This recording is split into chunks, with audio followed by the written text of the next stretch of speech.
Hello everyone, my name is Ainusla binti Ma'aruf and thank you for joining me today. In this presentation, I will be talking about the cybersecurity incidents in Malaysia with a focus on how it has evolved between 2022 and 2025. Moving on to introduction. Over the last 3 years, Malaysia has seen remarkable digital transformations. They have embraced online services in areas like finance, education, healthcare, and government administration. This shift has brought major benefits, but it also has created new vulnerabilities. As more data move online, cyber criminals have found new ways to exploit weak points. Cyber attacks have become more frequent, more sophisticated, and more damaging. The consequences often go far beyond just temporary services disruption. They can lead to leaks of sensitive personal, financial, or institutional information. Next, let's talk about common cybersecurity incidents and trends. First, phishing attacks and risks in SME. Second, cyber fraud in the financial sector. Third, data breaches and internet vulnerability. Let me explain about the first common cybersecurity incidents and trend, which is phishing attacks and risks in SME. One of the most common and dangerous threats today is phishing. This attack often come into the form of fake emails or websites that trick users into clicking links, giving up password, or downloading malware. Small and medium enterprises are particularly vulnerable. Why?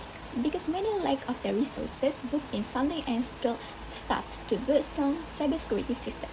Employees in SME often are not trained to recognize phishing attempts, and sometimes basic protocols like using strong password or two-factor authentication are not enforced. That's why simple ongoing cybersecurity training customized to each employee role is essential to reduce risks.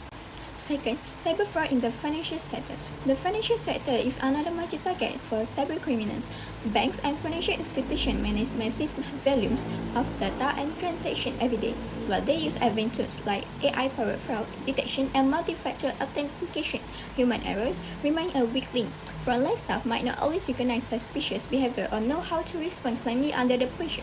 Here, interpersonal skills are being able to spot red flag, communication clearly with customer, and stay composed during fraud attempts can make a big difference in containing incident. So, it's not just technical training that matters, it's also about building staff confidence and communication skill. Third, data breaches and internal vulnerability. Next, let's talk about data breaches. Globally, one of the most serious cybersecurity issues. These breaches often happen because of internal vulnerabilities, things like read or reuse password, outdated software, poorly enforced data handling procedure. In sectors like government and education, which handle a lot of sensitive personal data, even one breach can be devastating. What's often missing is a sense of urgency. Employees may not see a cybersecurity as part of their job. To fix this, organizations need strong, clear policies and must embed cybersecurity into their workplace culture. These include regular training, routine system check, and a mindset where everyone understands they have a role in keeping secure data. Furthermore, challenges and recommendations. Even with a nation policies and awareness campaign, cybersecurity in Malaysia still faces challenges, such as many incidents go unreported due to fear of reputational damage. There are shortages of trained cybersecurity professionals. Policies are often inconsistent and not fully enforced across organizations.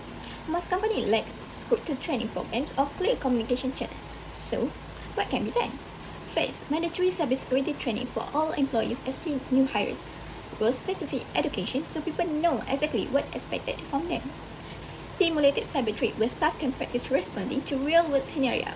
Recognition programs that reward safe behavior. And finally, collaboration between public and private sector, as well as university, can help close the skill gap and drive innovation. In conclusion, Malaysia's journey toward becoming a digital-first nation is impressive and ongoing. But along with all the benefits comes new responsibilities. Cybersecurity is not just about firewalls and software, it's about people. Every employee, regardless of role, needs to understand their part in protecting system and data. By combining technical tools, interpersonal skills, and a culture of awareness, we can build a safer, stronger digital future for all, whether you work in a small company, government office, or a bank. Cybersecurity is everyone's job.